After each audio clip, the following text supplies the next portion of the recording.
Hello everyone, આજે આપણે જાણીશું હેરસ્ટાઇલ લગ્ન પ્રસંગોએ પાર્ટી, મોડલિંગ, સેક્શન વગેરે ફંક્શન પર વિવિધ હેરસ્ટાઇલ કરવામાં આવે છે.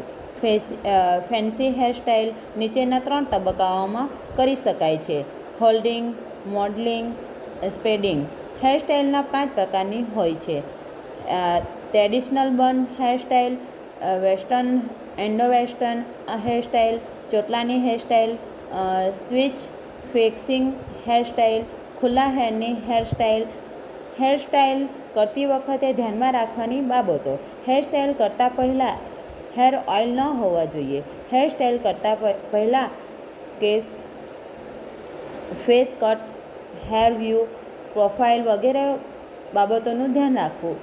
હેરસ્ટાઇલમાં back combing 0 degree, 45 degree, 95 degree, 135 degree અને 180 ડિગ્રીએ કરવામાં આવે છે.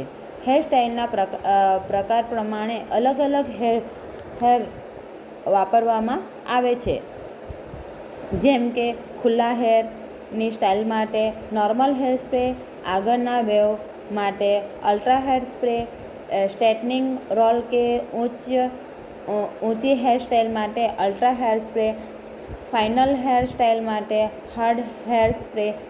હેર સ્ટાઇલમાં હેર ડમી જેવા રફ કરવા માટે પરફેક્ટ સ્પ્રે અને ખુલ્લા હેરની સ્ટાઇલમાં તે મૂઝ અથવા જેલનો ઉપયોગ કરવામાં આવે છે.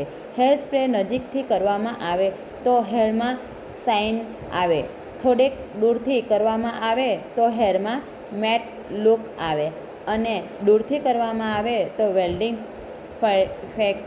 ફંકી લુક આવે.